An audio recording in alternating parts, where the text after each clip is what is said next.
Welcome to another episode of the Everything College Basketball Podcast, your home for the latest news and analysis from the world of college hoops. Back again are your hosts, Josh Burton, Phil Dexter, and Peyton Burton. What is up, you guys? Welcome back to another edition of the Everything College Basketball Podcast, episode 147. I'm, of course, your host, Josh Burton, and today is a special, and it's a fun one. We are putting a bow on the 2022-2023 college basketball season. We have a national champion crown. They are the five-time national champions now, all in the span of 24 years. We will get into that and more. But joining me on today's show, it is a full capacity house from here on out. We will start Peyton Burton, Corey Gardner. You guys know him and love him. Phil's having some technical issues. He will be back, hopefully. You guys know them. But now he's been a special guest with us, and we made it official. If you're listening to this as we're recording now on Thursday, April 6th, we made the official announcement last night on April 5th, but he's a part of the team. We're happy to bring him on board. Mr. Trevor Everett is now officially Team ECB. Trevor, we are so happy to have you, man, and we cannot wait to see what all of our, as a team and a collective, future holds. Man, we are super pumped to have you on board. Awesome. First of all, thank you for the opportunity. This is really awesome to be a part of this and what you guys have been building over the last couple of years. I just want to hopefully, fly the plane safely, get us there, wherever we're headed, and have a great time and cover college basketball. And people think college basketball is a 4.5-month sport. They are mistaken, because I saw the prep that we're going to be doing this year. And so I'm excited for the 13th month grind. So it is a long, hard grind, man. But dude, we are very happy to have you on board. We've talked to you obviously a lot off air, getting to know you, and dude, I cannot wait to see what the five of us can put together. Year 5 in ECB was ridiculous. I know year 6 is about to be insane. But before we get too much further, guys, as always, for the final time in this season, gotta let you know that this podcast is presented in part with the House of College Hoops. Head over to our site, house-enterprise.com, for more information. And one final shout out to wrap up the 2022-2023 year to our title sponsor, Beauty to Beast Nutrition, located in downtown Edinburgh, Indiana. It is a healthy juice bar. They have the best world-class smoothies, skinny shot teas, all the goodies, all the stuff that's good for you to digest. Stop in, tell them ECB sent you 10% off of your entire purchase. Trevor, let's start with you, because UConn, kind of teased it at the top of this. UConn is a 5-time national champion. It's the 5th time in 24 years, dating back to 1999, that they have been the top dog in college basketball. You were there live and in living color down in Houston this last weekend and on Monday night to watch all the festivities play out. Talk to us about what you've seen in person from UConn and just how they end up getting here to their 5th national championship. So don't get me wrong when I tell you right now that y'all had a better view from home than I did, but that doesn't change my thought process on the stadium atmosphere. I will leave that for the article that'll come out on House Enterprise this coming week, hopefully. But Donovan Clingan does look 7'2", even from 180 yards away, which I thought was kind of crazy. He looks all of a 7'2". That was my big takeaway at first was, damn, he's big. But man, they just honestly, that Miami game, I have to think back to Saturday, because it's Monday. There's this weird anticipation because it's like, okay, we know what happened. Here we go. This is the last 2 teams. Yada yada yada. Right? That weird 9:20 tip Eastern, obviously 8:20 where I was, but. The Miami game specifically was just more of we saw a Miami team fight. And then I think I quoted it to somebody the other day, and I was basically like, they just did exactly what we expected them to do. And they just put their foot right on the throat and get it done. And, who am I to think that a 4-seed UConn that was probably a 1-seed all year up until that stretch run there in the middle of the Big East, and it honestly is a testament to the Big East. I probably am not the only person that has said that this year, but they're one of the most dominant college basketball teams I've ever seen, and I've had a very lucky couple of years here in a good basketball area to be able to see some really good teams, and they look like one of the best teams I've ever seen in person, and it's just foot on the throat. Well, to your point, they become the first team to win all 6 games in the NCAA tournament en route to a national championship by at least 13 points or more. I don't know if they actually, because we talked about it a few shows ago, that the all-time tournament margin as far as win margin is still the 1996 Kentucky Wildcats. I know they were super close to the win margin total. Don't know if they actually got it, but they did become the first team to ever win a national championship by winning all 6 games by 13 points or more.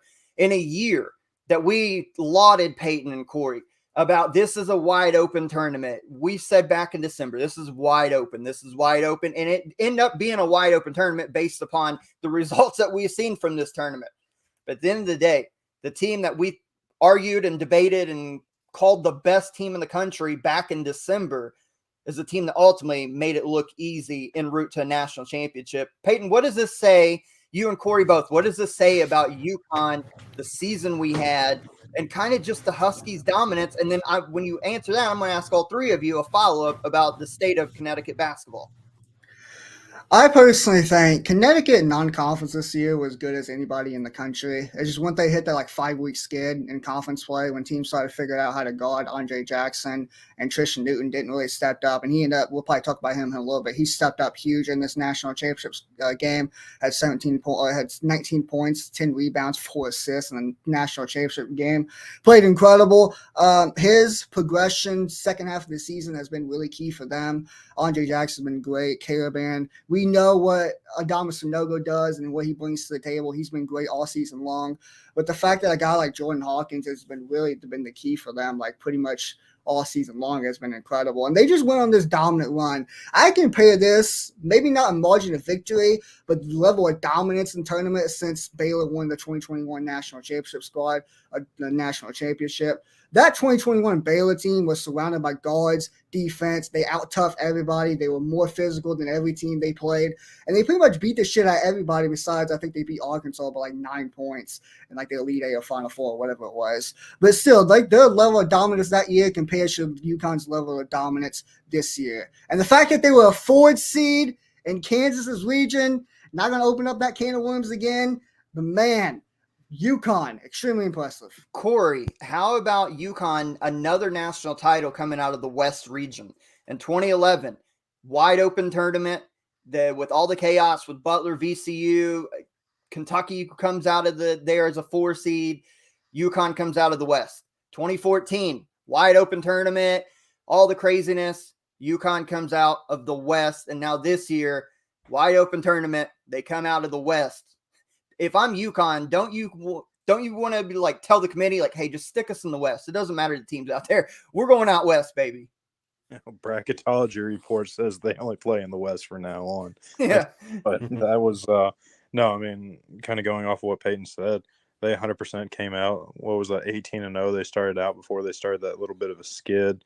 And we talked numerous times that they were the clear favorite, and it was amazing to see what the kind of run they put together. And then we were wondering what kind of happened, but right there at the end of the season, we discussed it as well. If you go back and listen to some of the previous shows, that UConn absolutely started to put it together and was putting a run on at the right time. And they also just tied a historical blue blood program of Indiana with 5 national championships. I just and Duke that out.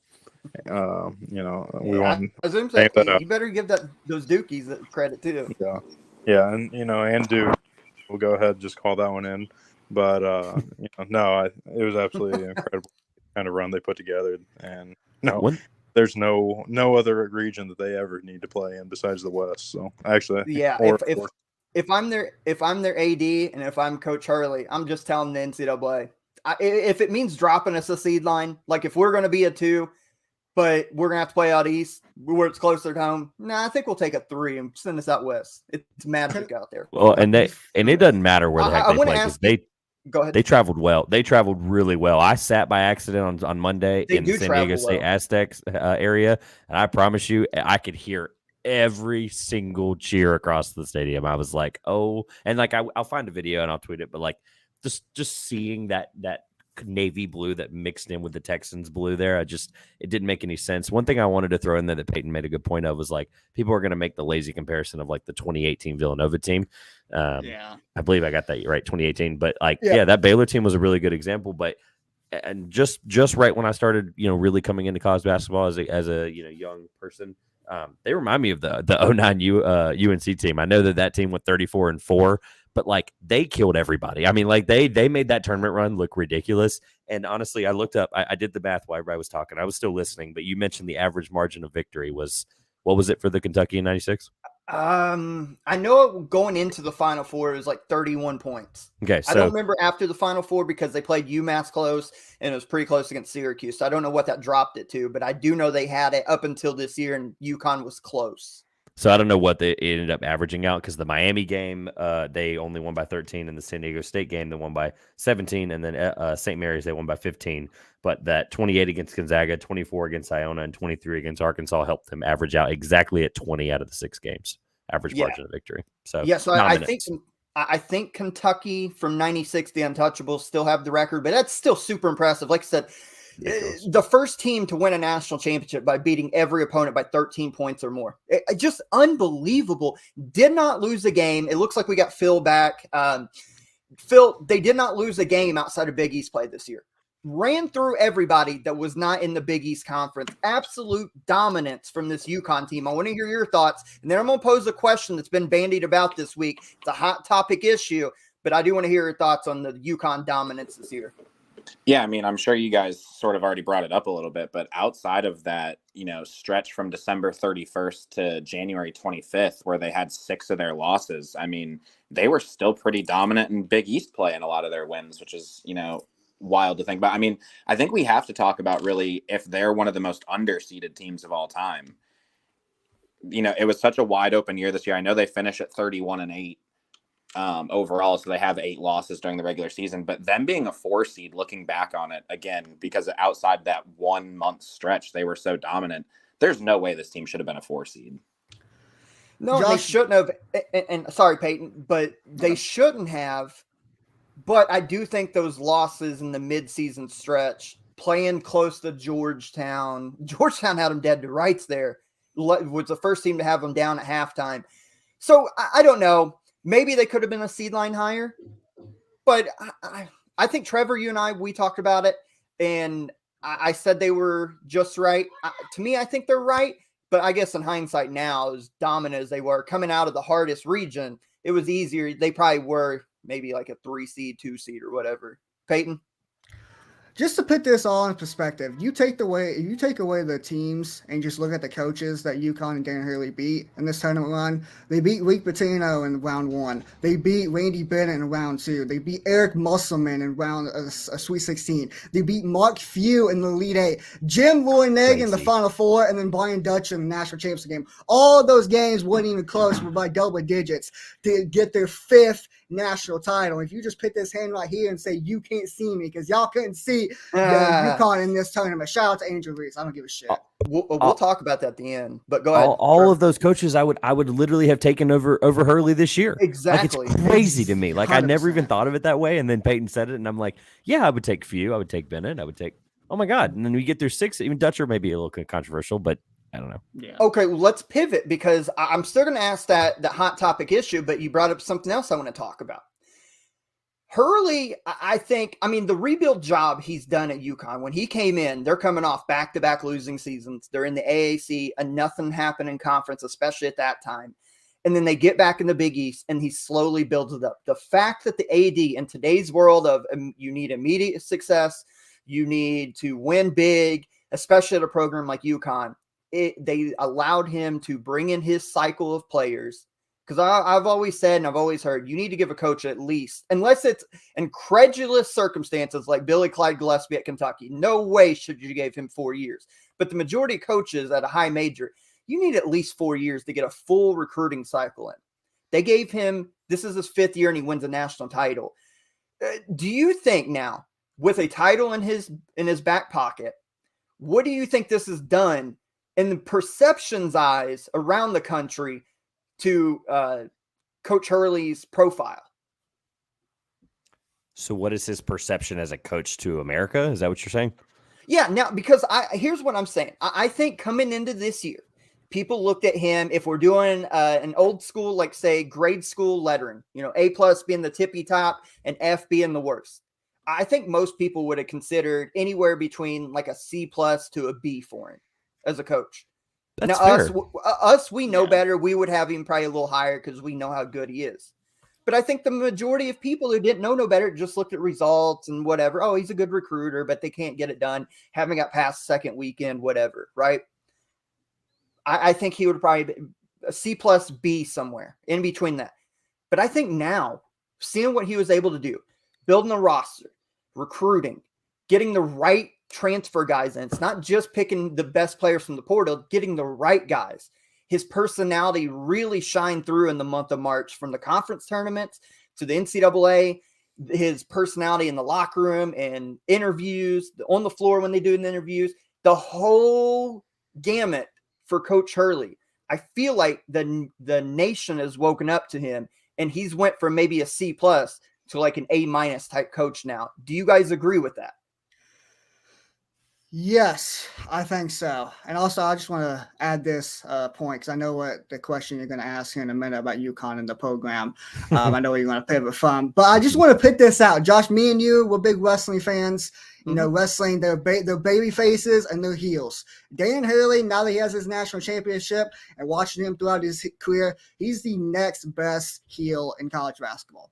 Tell me I'm wrong. Interesting. Okay. As someone who hasn't watched in a long time, I need either a different analogy, or I need you to explain that analogy. So a babyface, villain. Babyface is a good guy. Heel is a bad guy. Okay, that's what I thought. I just wanted to make sure I understood. Yeah.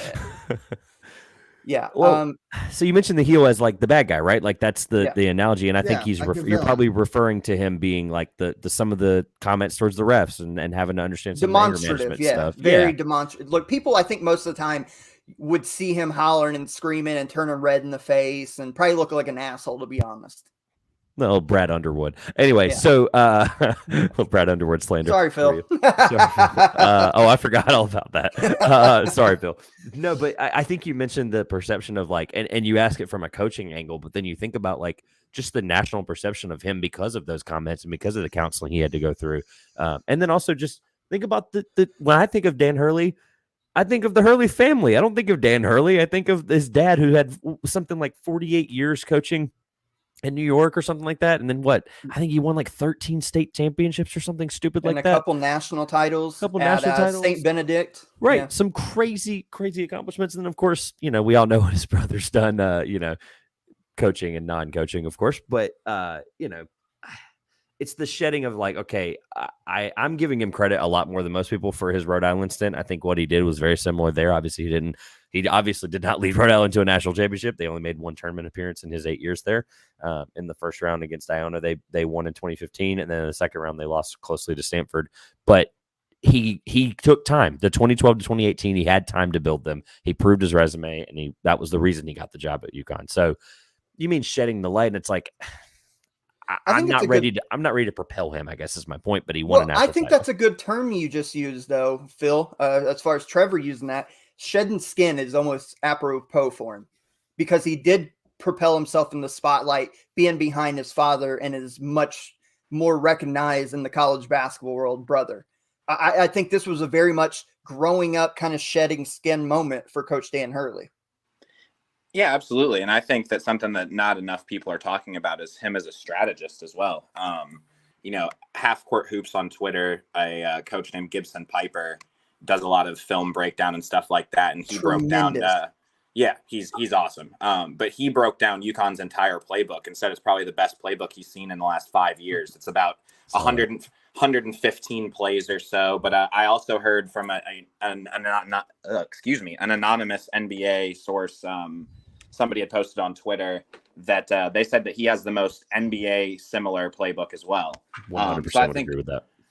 I think a lot of people don't really put him in that caliber of coach who's like this supreme strategist. And that's something we also need to talk about, because like he's going to put some dudes in the NBA and the sets they're running are way, way beyond like where a lot of programs are. It's a great point, Corey. And how about this too? He's brought NBA talent back to UConn. He's propelled the UConn Huskies back into the national spotlight, and he's doing it in a style we've talked all this year about this free-flowing offense, spread offense, shooting a bunch of threes, guards win, and they do win, and he's got great NBA-style guards, but they're carried by their defense, their toughness, and their big men inside is what really carried this team and gave them their backbone and spine. I mean, how about Coach Hurley doing it more conventional as opposed to more modern? I think that says a lot.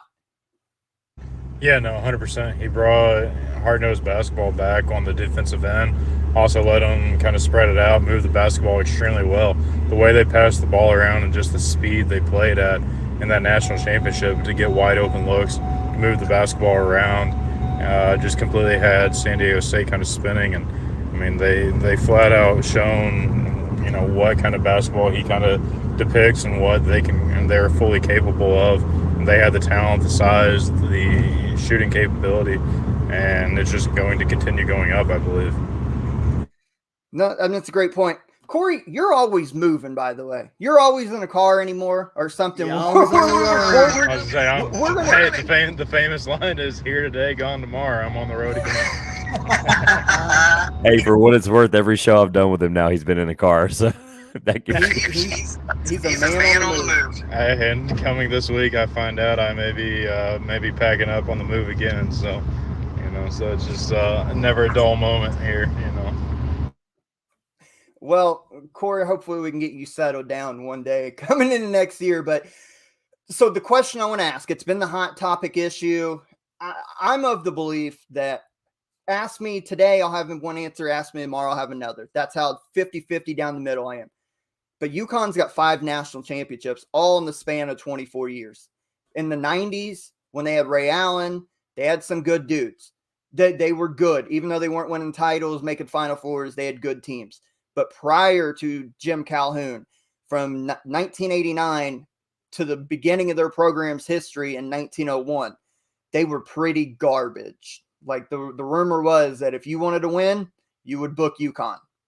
But from 1990 until now, they've been pretty damn good. So the question is, with their 5 national championships in such a short span of time, they're averaging one every 5 years, essentially.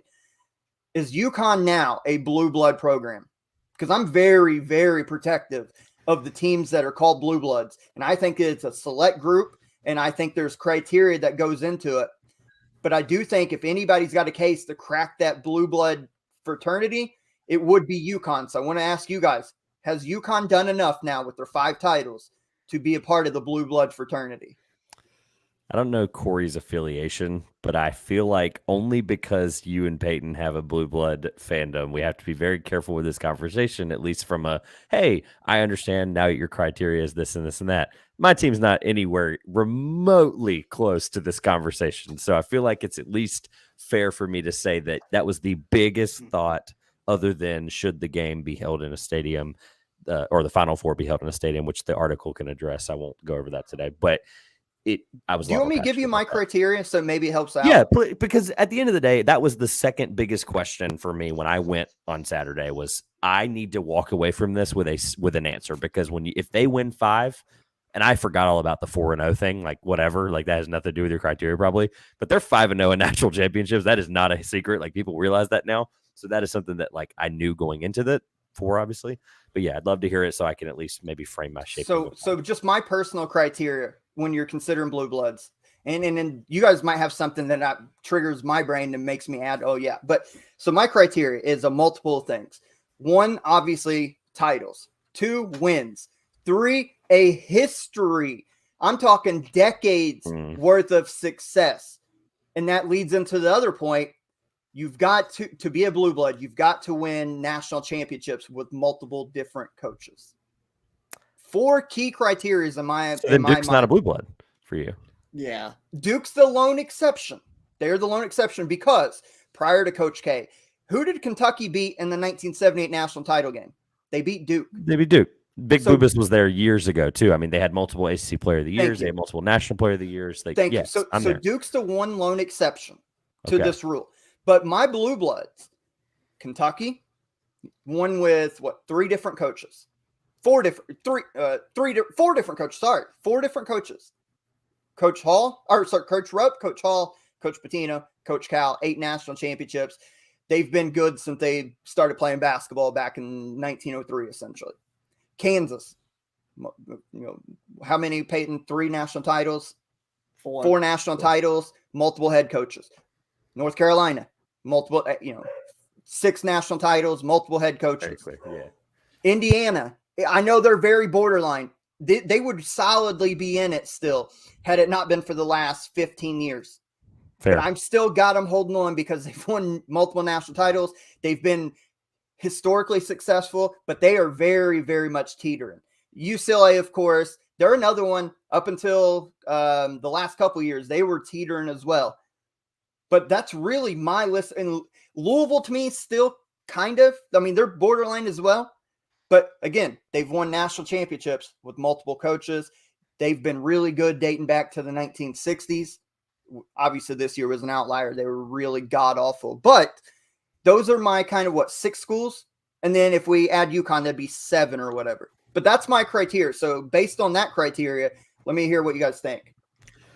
So mine, Kentucky, Kansas, Duke, Carolina, UCLA. Those 5, nothing's going to happen between those. Those are my 5 blue bloods. One more time for me, just to make sure I heard them. Kentucky, Kansas, Duke, Carolina, UCLA.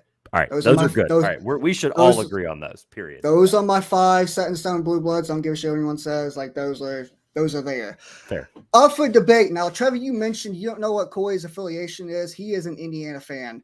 And this is where this conversation gets interesting to me because it comes down to Indiana and UConn for that 6 blue blood team. You look at both of these teams have 5 national titles now. UConn has 1 more Elite 8 appearance more than Indiana does, but Indiana has 2 more Final Four appearances than UConn does. It's really difficult for me because they didn't start winning a national title since 1999, but after that, they've been fucking incredible. And I really believe if they didn't move conferences, if they would have stayed in the Big East and didn't move to what the hell conference they moved into, I still think they would have been relevant and they still have been pretty damn good. I don't think they would have been winning any more national titles than what they did, but I don't think they would have been as bad as if they would have stayed in the Big East compared to going to the AAC. My thing with Josh, and me and him talked about this a couple days ago, and we're on the agreement with this. You can convince me both ways. You can convince me that they're a blue blood, and I'm fine with it, and you can convince me that they're not a blue blood, not yet, and I'm fine with it. It's a day in, day out type of deal with me. One day I might think that they are a blue blood, and the next day I completely disagree with my own self, and I don't think they are. Like they're the next tier for me. If anyone's going to be a blue blood or anyone that can make a run for blue blood status, UConn is the top tier for me. And it really comes down to UConn and Indiana for me. Phil, I want to hear your thoughts. You've kind of been quiet since you hopped back in. So I want to hear your thoughts on the blue blood discussion and where UConn stands right now in it. Well, I agree with Peyton. I think that the 5 unquestioned ones, as he mentioned, Kentucky, Kansas, Duke, UNC, and UCLA, we can all agree on that. I honestly don't really think that Indiana, I mean, if we're going to say Indiana's a blue blood, I think you have to say UConn's a blue blood. Indiana's essentially had, moderate success since the tournament expanded. They've won 1 national title. They've been to 3 Final Fours. Everything they did was pre the tournament being 64 teams. And that's fair. And let me say, and I think I'm the only one probably that still has Indiana in that regard because I know the history. And I think I'm holding on to that, even though I'm not an Indiana fan. But I think because I grew up in the state, I know the history. In my mind, there's still that traditional blue blood. But no, statistic-wise and based on my own criteria, they probably shouldn't be anymore. Yeah, so I think UConn has to be the next outside of that conversation. I mean, 5 tournament wins just since the tournament expanded. I tend to give weight to the tournament championships before it expanded, or give them a little less weight. Just, it was easier to do. That's a factual statement. If you made the tournament at one point, there was only 16, then it went to 32, then it went to 64. So the fact that UConn's gotten all 5 of theirs since it's been 64 is pretty impressive. The only thing I think you hold against them is that in this past 25-year run that they've won these titles, they've also missed the tournament like 8 times. Yeah, that's a huge sticking point. That's a sticking point for me. I would not put them as a blue blood, but I do think that they're the next team out. So I think the only blue bloods you have are the 5 that we mentioned, and then UConn would be the 6th team out, I guess you would say. So real quick, 30 seconds each, just a real quick answer. If UConn is the first team on the outside, let's say they're team number 6 trying to crack in and make this a 6-team race inside the blue blood status. Let's say they're not in yet. In the next 3 to 4 years, what would they, besides, let's say they don't win another national championship because history says they're going to win one in 5 years from now, right? They're winning one every 5. What do they have to do to sustain that success to crack in without winning a title in the next 3 to 4 years? I would say just have, consistent tournament success, at least make it to the second weekend. I mean, people like to talk about Gonzaga not having tournament success. They've been to 8 straight Sweet 16s. So if you can add, 4 more Sweet 16s to your resume, if you're UConn, I definitely think that helps, but you have to at least make the tournament. If we start seeing that inconsistency again, where they miss the tournament 2 out of the next 4 years, I think that eliminates them. Great point. Peyton, let me go last because my 30 seconds is going to lean into some of the things I have written down over here. So it's not going to be 30 seconds.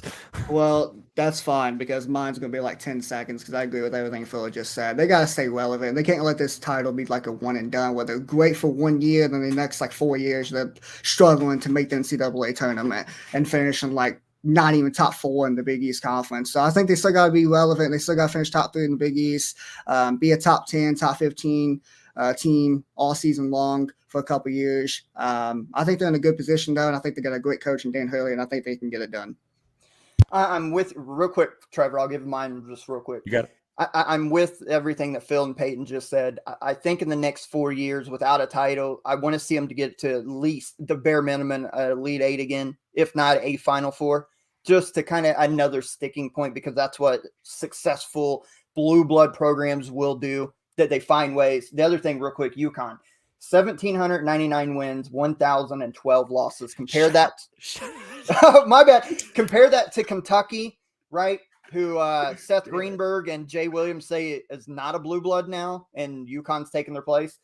Kentucky, 2,375 wins, only 748 losses. Not only do they have to make it to the Sweet 16 at least the next 4 years in a row, and maybe hope for them, hopefully further, but they've got to be very, very good in regular season, because historically the blue bloods do that. Kentucky, Duke, Carolina, Kansas, and then since UCLA's gotten good again, they will do that. They'll have really good, dominant regular seasons and then make runs in the postseason. So that's what blue bloods do. If Connecticut wants to be a blue blood, they have to be consistently good year in, year out. Here's the thing. Just don't pull up Virginia. Don't win a title, and in the next 3 years be struggling and losing the first round a couple times. The teams that you definitely should not be losing the first round to. So don't pull up Virginia, and you're okay. Trevor, go ahead. No, so as the only person here, and by the way, you guys all make great points, because I like college basketball. I'm trying to be better, because like the NBA for me, I like to be super open and try to understand a lot of different perspectives because it's so unique. But college basketball has its own same kind of mantra, and this is a conversation we shouldn't even be having probably, because it's, there's 5, and it's beautiful that there's 5, and like obviously based on your criteria, I know you said Duke is an exception. It's Duke is a blue blood, like whatever, right? They make Final Fours and Elite 8. Well, and they move the needle. The other thing I forgot to mention, the blue bloods move the needle in ratings. They move the needle in merch. They move the needle. Every metric, they move the needle. Like if you hear UCLA, you're like, oh shit, that is a big program. Kentucky is a huge seller for Nike and is one of the leading ratings getters every year in college basketball. The same with Kansas, the same with Duke and Carolina. So you have to elevate that star power as well. That's another criteria I forgot to mention. And UConn does that really well. That was actually a great, caveat. But by the way, I love how you said that, like pre-1999, that like at some point there that people were scheduling them. They were like the team. If you wanted to win, you put them on. People do that with their football program now, which is absolutely hysterical. NC State plays a home and home with them now, which is really funny.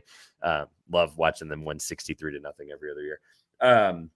So the wins list is what I wanted to bring up, because you have to take it with some grain of salt and some context, and because of the history of college basketball, and it ties back into a couple of things we've all said. So like obviously really long history, what you tie into different things.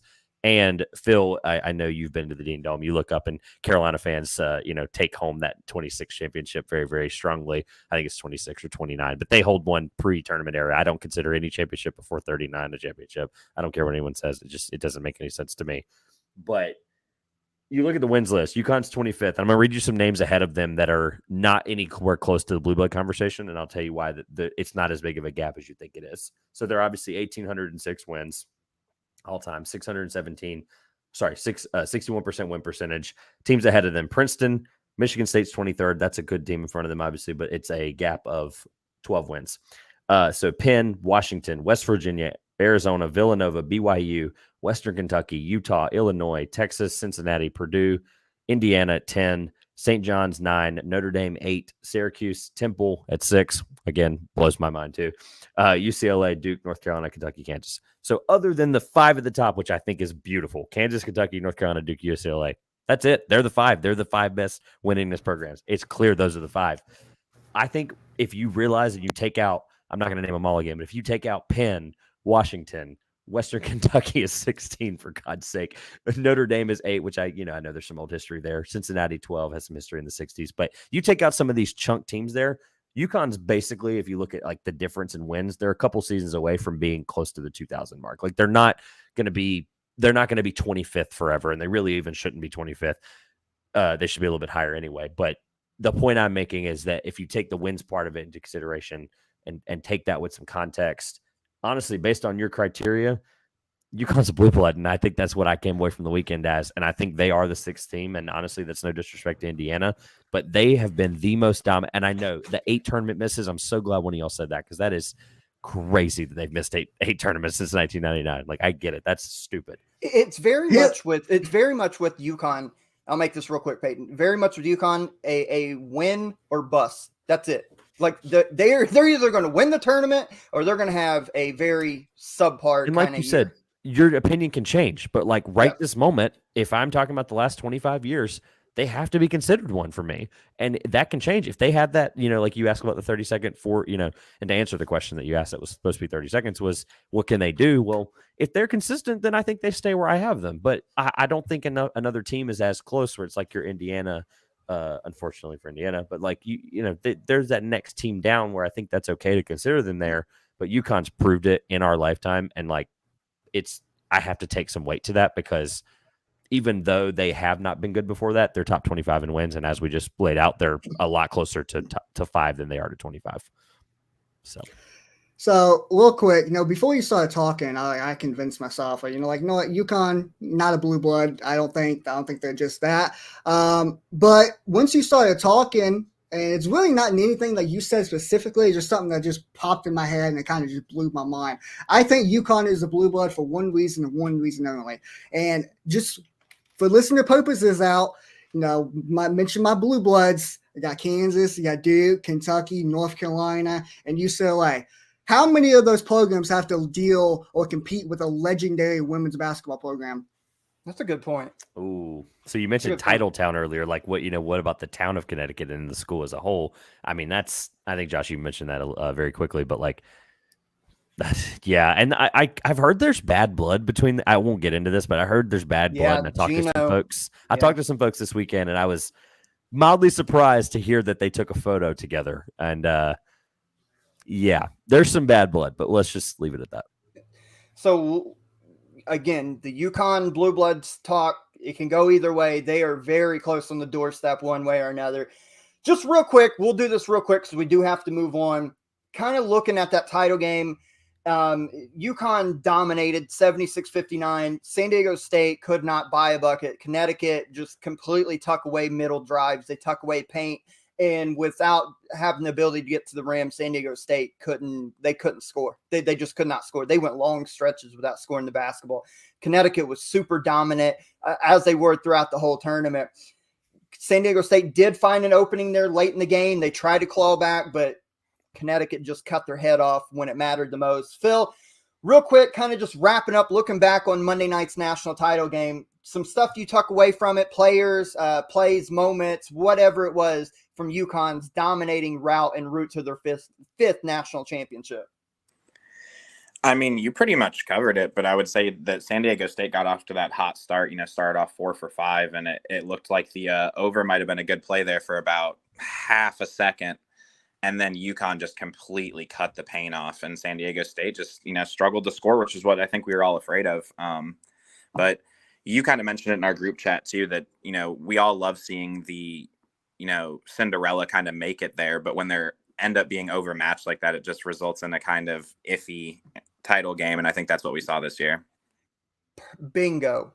Trevor, you and I had this discussion heading into the Final Four last week, and I told you it was probably a hot take, but I think, again, I'm not doing it to be, oh, he hates the underdogs. I'm just saying, I think our subconscious, we love the upset in the first round, but when it gets time to nut cutting time, we want to see the best play the best. And I think had San Diego State got beaten by Alabama and Alabama was able to get through Creighton, or if it was Creighton, because Creighton has a history with UConn and they beat them this year. But one of those two teams would have made for a hell of a lot better national title game. Peyton, you had a better view at home. I know you said you went to watch wrestling at one point, but you had a better view at home than I did from even a good seat in section 140. But did you any takeaways that I just may have missed? I mean, I only watched like 3 minutes of the game and I got bored because listen, I love college. I'll just keep it real. I love college basketball. I kind of figured it was going to be a blowout. And San Diego State, they got the lead within like 5-6 points at one point, and then Andre Jackson hit a three, and it just took the air completely out of the building. And San Diego State just didn't have nothing left after that. But have you guys seen the ratings for the national championship game? I have not yet. Have you? The lowest rating national championship game of all time. I do like a 14.6 million viewers. And I think that has a lot to do, obviously, with the, there's no Kansas, Kentucky, nothing like that. No big draw in the national championship game. And also, why the hell are we tipping off a 9:20? All right. That's so stupid. Yes. Can I have 30 seconds, That's please? So go ahead. Stupid. Go ahead. I use 30 remember seconds this time? Central. Yes. Yes. Central time. Remember that. In Houston, Texas, it's Central time. I told y'all this, I think. If not, then here it is. The game ended, and I forgot all about that they play One Shining Moment live, and I'm really sad that I didn't stay. But I'm also not sad because I might have missed my flight. I scheduled my flight for 7:20 Central the next morning. So we get to the arena, hours before, right? So you're dragging on that stuff. Long story short, we left our seat at 11:25, and we did not go to bed until 12, whatever, almost 1 o'clock, and we had to board a flight at 5 o'clock. There's no reason in the world that should happen. I'm sorry. If you live on the West Coast, I don't care. That's your fault. You live on the West Coast. You have to deal with NFL football games at 10:30 in the morning. Like that's your freaking choice. And we should not be penalized in Central and Eastern time zones because of the West Coast people. I'm sorry. That's just that it shouldn't be the case. And honestly, it doesn't surprise me there was 8,000 less people in the arena from there was on Saturday. There was 8,000 less people, which doesn't sound like a lot, but you could tell that there was not as many people. The prices were accessible. I addressed that in the article I talked about. That'll be out this week. But it's just ridiculous. It should not be that late. It's absolutely dumb. Bingo. And Peyton, if you're watching us live on the YouTube, Peyton's got the least watched men's national title games pulled up. Obviously, you mentioned the UConn San Diego State coming in damn near 1.5 million short of the previous lowest mark at 16 million. This game did 14.7 million. You draw that in comparison with the women's title game. They did what, like 22 million at one point? Yeah. Between Really? LSU. Yeah. It was something crazy like that. I don't want to exaggerate, but I think it was like at its peak, it was like, was it like 22 million or something? I could be completely exaggerating. I know that Saturday's South Carolina game was like in the 5 million range, but that might be. And it got more viewership than the 2019 NBA Finals. I do know for a fact. Like I said, I could be making that complete. Maybe I seen like total viewers across different platforms or something, but I know that game in the women's side had more draw power than the men's game did.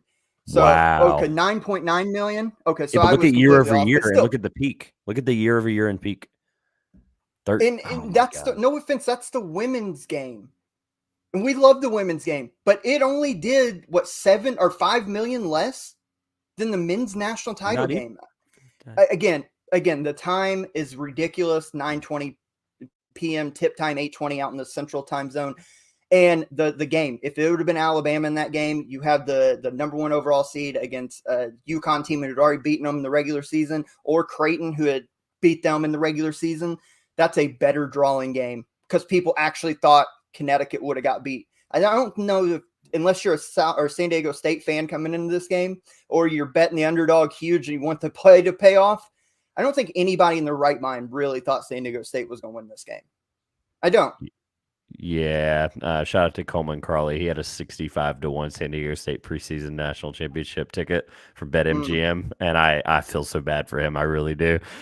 But you've got to have that draw and intrigue. I mean, we could go on. We'll talk in the summer more about this and stuff like that that's going on. But congratulations to UConn, though. Congratulations. We've talked all about them. Let's start to kind of hit the middle, like looking back on the season here. Just some high points, some stuff you'll take away from the season. It was an absolutely unprecedented year. Number 1's fallen by the wayside seemingly week by week there at one point in the middle of the year. UConn wins the title. You have an ACC that completely imploded. Nobody wanted to win the ACC for long stretches of the conference season. You had Alabama dominating the SEC. I mean, what do we take away from this 2022-2023 college basketball season? The transfer portal is a good thing, and I don't care that it's NIL related, and I don't care that it's made it like a free agency. This year, bracketology aside and how some of the seedings were confusing and da-da-da-da-da, and a 4 seed won it, I don't want to hear any of that. Like, it's ultimately a good thing for the level of competition. There's a ton of guys that I respect in the mid-major and low-major college basketball that are getting an opportunity to play immediately at mid-major or high-major programs, and it's shown whenever you see players like Tristan Newton come up from East Carolina and then play really well for UConn, right? Like, that's a perfect example. I had an unbelievable national title and, came from a program that, I'll be honest, it's in my backyard and they suck. They're a horrible American program and have never been historically any good. And to have that kind of jump and see that consistently in a winning meaningful area like the national championship game, that was something that just I thought about, and I'm like, do I believe in this, and do I think the transfer portal is a good thing? I think it has its faults. Don't get me wrong, I'm not naive, but I think the overall level of competition, this is a super, super even year. It obviously reminds me of NBA parallel here. It reminds me of the Western Conference this year. There's literally any of the top 6 teams can win the Western Conference right now. And literally anybody, I said it to you guys whenever we previewed it. I said that anybody in, I don't think I was on for 3 of the regions. I said anybody in these regions that's 1 through 5 can win the national title. I mentioned Kansas State, and look what they did, right? UConn obviously was the obvious pick if they were able to survive Iona. Gonzaga, obviously, this was supposed to be their year as a 3 seed, and it just, didn't work out for them. UCLA with the injury. So anybody could have won the national title, and I think it's a good thing ultimately. Just before I start here, I told my dad this a couple days ago, and he kind of laughed at it. From the month of November all the way to March before Selection Sunday, I consider myself like I know a lot about college basketball. I can kind of, tell you what's going to happen, and I kind of have my eye on the ball. Once the tournament starts, I don't know shit. I'm going to keep it real. I don't know a damn thing. This is one of the craziest tournaments I've ever seen personally in my life. The fact that we had San Diego State and Florida Atlantic fighting off for a chance to coach a national championship game to play the 4 seed, I'm saying North Carolina, the 4 seed UConn. I mean, they would have loved to have been there. Too bad they weren't. Man, just ridiculous year, and it's been crazy. And you mentioned the transfer portal. You mentioned guys like Tristan Newton. How about a guy like Marquise Noel? Where did he come from? He came from Little Rock, and he transferred to Kansas State. I think he was JUCO before that, wasn't he? Was he JUCO? I think so. He was JUCO, then he went to Little Rock, then he went to Kansas State, and then he just had an incredible tournament. It's sad that he didn't get to a Final Four. But, man, the performances he put on in the March Madness was performances that we will never forget. But my biggest thing is you mentioned the transfer portal. The transfer portal helped broaden the talent around college basketball. But the biggest takeaway for me is the extra year of COVID, because this COVID year extra ability allowed a lot more teams to be more experienced, allowed them to be a lot older. And I personally think hopefully this thing goes away with a couple of years. I think it's going to, because as much as I love these teams being experienced, there's no reason that 18, 19-year-old freshmen should be playing against like 26-year-old DeAndre Williams from Memphis. Like, that's ridiculous. Yeah. I mean, playing against 25, 26 college basketball players in college is absolutely ridiculous. Hopefully this COVID year, everybody gets this done within a couple of years. I think it's going to be over with. But I like the transfer portal. It does confuse me when like a 5-star freshman comes in and they'll get playing time and then they'll transfer right out the gates for their sophomore year. Like, that always confuses me. Like, what happened to waiting for your turn? What happened to being the next Well, line? it's just societal now. Yeah, I get it. Overall, I do like the transfer portal. I agree with everything you said, but that's like kind of my biggest takeaways: the transfer portal and the COVID year. So I've got a couple that really stood out this year amongst a lot of them, and the transfer portal being a big one. But we've said for years, guards will win you titles, make the Final Fours. Good guards are a premium right now in college basketball. What was the motto we said in our magazine when we did our ECB, the first annual edition, the preview magazine, the preseason magazine, or should I say? It's the year of the big. And don't get me wrong, the National Player of the Year was a big man. And we had some very, very good big men this year. But ultimately, guard play won every team in March Madness this year. Won them games, moved them along the tournament, and eventually won them a national title. Guard play can come from any place, from the high school ranks, from a transfer from small schools, from D2. Look at Fairleigh Dickinson. I mean, from all these different avenues. So great guard play will continue to lead the way. How about first-year head coaches proving they can get the job done? Jerome Tang, Dennis Gates, amongst others, came in to a new situation at a high major school that were picked towards the bottom of their respective conferences, and through transfer portal, talking to some of the previous guys in the stay-in, like a Marquise Noel at Kansas State or a Kobe Brown at Missouri, and you can win right away. There's historically, unless you were a name like a John Calipari or Bill Self or whoever, you could win right away if you're those guys at a certain program, but usually it took you a recruiting cycle to get good. These guys came in year one and won. They built their roster immediately how they wanted to play. They got the right pieces, and they won right away. So first-year head coaches, from moving forward, if you hit the portal right, you can win right away. That stood out to me majorly this year. There's no longer that wait period. I don't want to hear these coaches say, well, we need this time. No, hit the portal. There's 1,500 kids in the portal right now. You don't have to, it doesn't matter what program you're at. Go get a guy that fits your system that's got experience, and you can win if you get enough of those type players. So that stood out to me majorly. And the shifting of power in college basketball. We went away, and don't get me wrong, Kansas was really good this year. Duke had a decent year with John Shire for his first year. Kentucky was up and down, hit their peaks and valleys, nowhere near Kentucky. North Carolina was pretty bad this year. UCLA had a really good year. But the traditional powers, I'm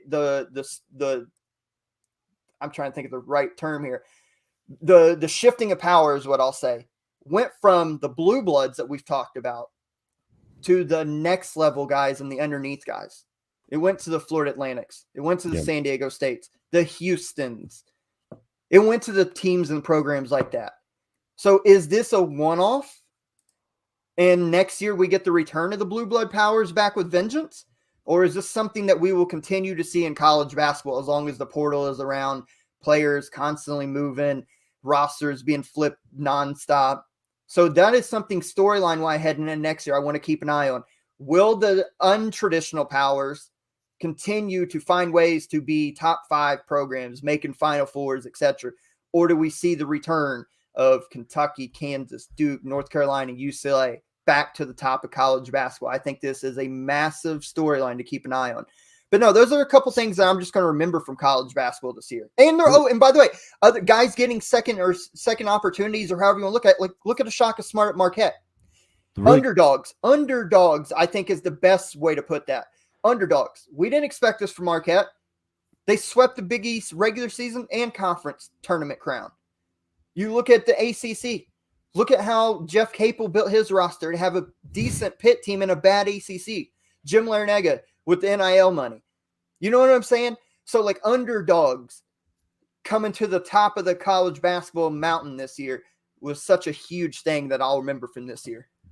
So, and it's not even like, and you said a lot of great points here. The thing that I had thought through, I had written down is like, if we got to a second one, was coaching and just the general landscape of coaching, because I think it's a little deeper than, will X, Y, and Z program come to this point? Because think about the coaches we lost in the last 18 to 24 months, right?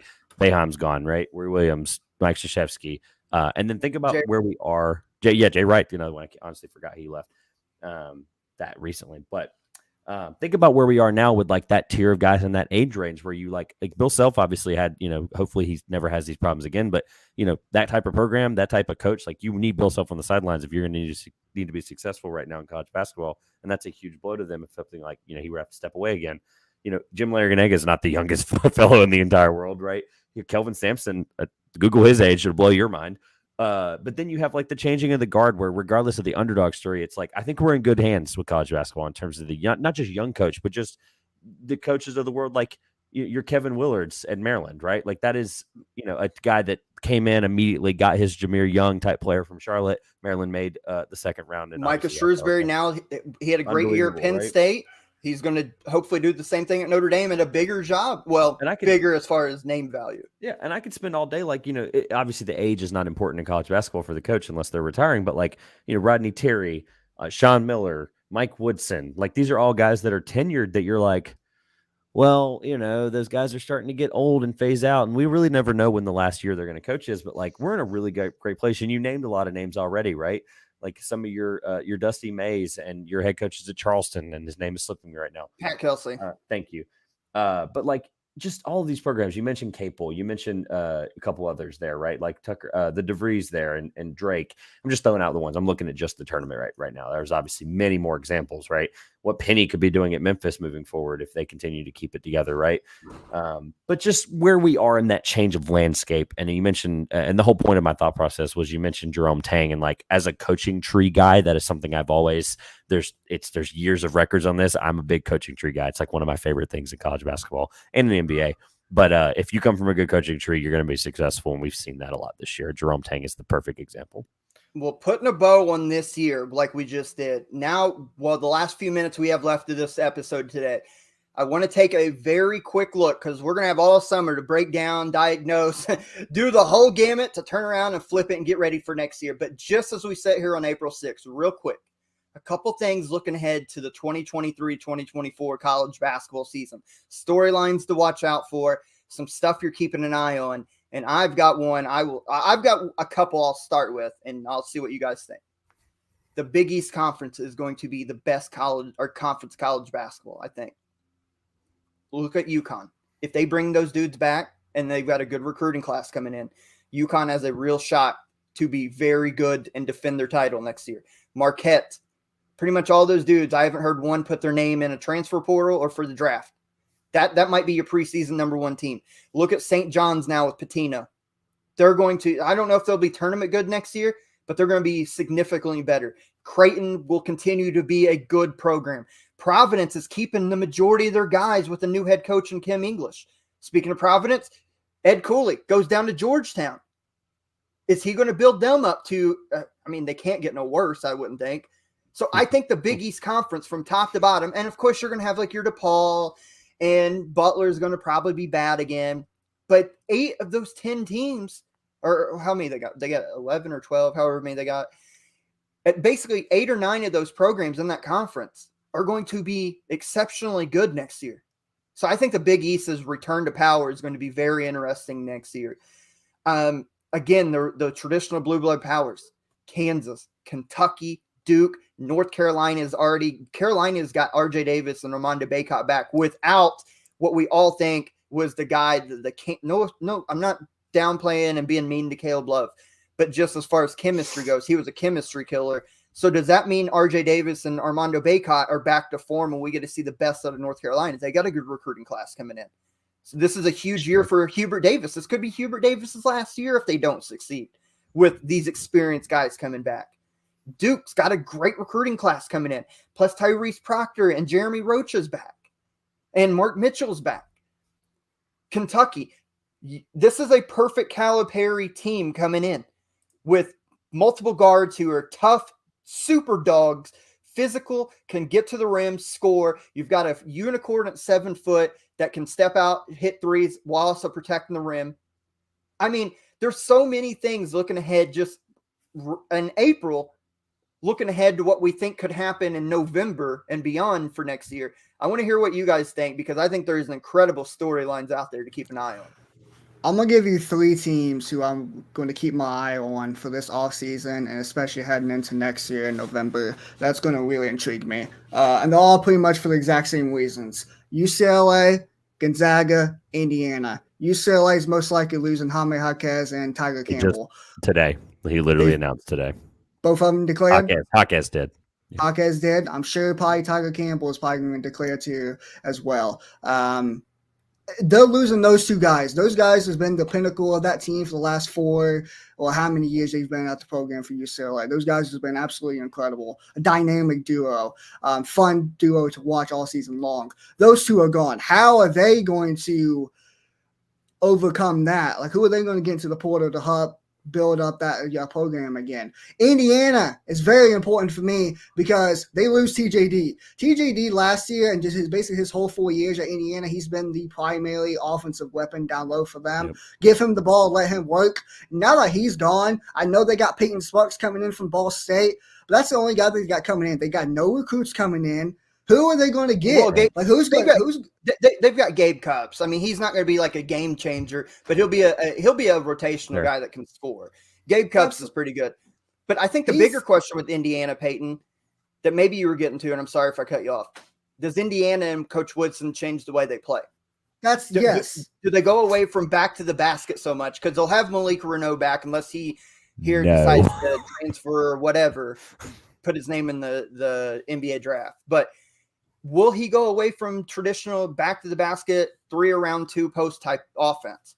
Because he's not going to have, like you mentioned, that big that he can dump it down to and get you a guaranteed bucket. He's going to be guard, wing heavy, and whoever he gets in the portal, because they're linked to just about every big name in the portal right now. So Indiana's roster may lend itself to playing small ball. I feel like they're going to have a lot of roster turnover heading into next year, especially if they don't get any guards. They lost Jalen Hood-Schifino, Xavier Johnson. It all depends if Xavier Johnson gets that waiver, which I don't know if he's actually going to get. There's a lot of Indiana fans out there that don't think he's going to get that waiver. And Tamar Bates is gone. Tamar Bates is gone. They lose so much production. And how is their offense going to look next year without a TJD, a guy you can just throw it down and let him go to work? I have sincere problems. I'm not just saying that because I know Corey isn't here because I'm not a big Indiana fan. I mean that sincerely. I have major issues with them and their roster heading into next year. Gonzaga, like I mentioned, the other team, kind of the same reasons. Dude, Drew Timme, I don't know how many games he's won as a college player. It's probably about 1,000, it seems like. He's been there almost like 10 years, it feels like. But they lose him. The guard play this year wasn't great. I want to bring this up to you guys. Do you feel like in these last 5 years that they've missed the window of winning the national championship? Indiana? Or Gonzaga? No, Gonzaga. So that was actually what I was going to bring up. So yeah, I think we'll talk about it. I think they did too, and here's why. So I looked, and you mentioned the North Carolina. They were obviously my, the North Carolina Duke, where I'm always going to keep an eye on what they're doing. But North Carolina's class in 24. They've got 2 5-stars and 2 4-stars that are really good. 2 of them I've seen play. So North Carolina, is Hubert Davis basically has to survive. We don't have to talk about them. That's the only. They just have to have a good year and make the tournament. That's because if they can keep those 24 guys with Hubert Davis, they'll be insane in 24. Gonzaga, though, I pulled them up and I looked, and it's kind of shocking. They're like where they are, and obviously Timme technically has that COVID eligibility, does he not? So he could technically come back. Yeah, he could. He can come back if you wanted to. I know he looked emotional, but let's be honest, the guy's not getting drafted in the first 60 picks of the NBA draft. So why the heck not go back again and try to win Mark Few's first title? It would be beautiful. They currently have 0 2024 recruits signed long term. And then in 2023, they have 1 letter of intent from a 4-star Dusty Stromer out of Sherman Oaks, California. And then they have 1 hard commit from the NBA Global Academy. It's Alex Tuhey, and he is a 3-star for next year. So they'll be coming in next year. So and they Hunter are not. Salas hit the portal. Yeah, I was Hunter Salas Correct. portal. Yeah, so they're not returning or bringing in enough caliber talent that I think. And look, you can clip this in a year, and I'm going to sound like an idiot probably when they're holding up the national title on this same show. But I don't think this is the year Gonzaga is going to do it, and I think they've missed a big window. But I think they're going to be fine. I think they'll take a time to recuperate assets, and I know we're in a place with transfer portal where they can do that. So we can't rule out anything, which is why I think it's dumb to do the early 25s, because you see people have Indiana in the early 25s. Well, I've said it privately, but Indiana is in a lot of people's early 25s, and y'all just laid out the exact reason they shouldn't even be ranked. And then Gonzaga, the same thing. Like, look, they have as of right now, they have no proof of concept for what they're going to do. So it's like, and to your point, I have to hold on to. And to your point, we're not saying Gonzaga is going to miss the tournament, but I don't expect them to win 30 games. Right now, currently with this roster. 25. Yeah. I think this might be a year, this upcoming next year, where you look at the tournament, Gonzaga is like a 7 or 8. And they'll get the respect because of that, but they're going to have to either win the conference, or they're going to have to come in second to St. Mary's again. Yeah, we're going to see them hit the portal. But to your question, Peyton, which is a great one, I do think they've missed their window. The last couple of years, they've had the perfect teams to make a run and win the title, and they got close. But close don't count, and Baylor beat the shit out of them. And I just think it's over with as far as this window to win it. The other one, just real quick, so we have to go. I want to keep an eye on the Big Ten. We know how long it's been since they've won a title, and you look right now, there's going to be some good teams, like Michigan State is going to be good. They've got really good Booker kid coming in from right up the road in Indianapolis from Cathedral. He's a top 5 player in this 2023 class. They're going to have good players. We always, never count out Tom Izzo. But outside of that, we just talked about Indiana, Purdue. Even if Edey does come back, those young guards, how will they develop as sophomores? Purdue's an interesting study case. Illinois is losing transfer guys left and right. I don't know. I think the Big Ten's going to be down. Like I easily could see Big East being number 1, and then a group of those conferences battling for number 2 between the Big 12, the SEC, and the ACC. And I could honestly. Don't tell the Big Ten guys, because they always think their conference is the best no matter what. I could see the Big Ten having an ACC type year this year. I think they're going to have a down year. The ACC would like a word. No, I'm kidding. But that would be an interesting. The ACC will only be really good again just because of the transfer portal. They're going to load up, and that'll be my final point. Will be mid-major basketball is what I'm going to be eyeing. I'm not saying I'm looking for the next Florida Atlantic, but I'm looking for a team of maybe a coach I've underrated, or like a Kent State this year that I was right about, where I'm like, look at Kent State, look at Drake was obvious, but a lot of teams that I was really high on, and it really sparked interest from. I do an article every year. Basically highlighting mid-major college basketball in North Carolina, and I found some really good teams. UNCG was unbelievable this year, and they couldn't beat Furman in the SoCon. So that kind of environment, I'm not saying they're going to be the next Florida Atlantic, but there's some really good what the mid-majors will do with the transfer portal era, because they're getting guys too, and I want to really highlight some of that stuff. So I think the Big Ten, I agree with you there, and we're seeing where some of that trade-off is between the gap of mid-major and high major. And last thing, how about the new arrivals in the Big 12? How will Houston, Cincinnati, BYU, and UCF handle the Big 12?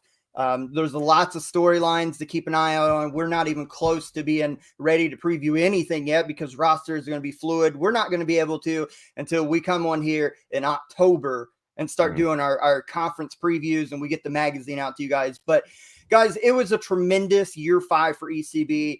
We are so appreciative of the House Enterprise and House College Hoops for our affiliation to be a part of their network. We've got massive stuff coming down the pike for you as we head into year 2 of this partnership and year 6 of ECB. We got Trevor on board. We got our starting 5. We are locked, cocked, and ready to unload on college basketball media this upcoming year, boys. Just seriously, for an incredible 2022-2023 season, for all of you who stuck with us, gave us your support, our sponsors, our network, everybody. Signing off for the last time in this year's college basketball season. The next time we come at you, we're officially on the road, the start of year number 6.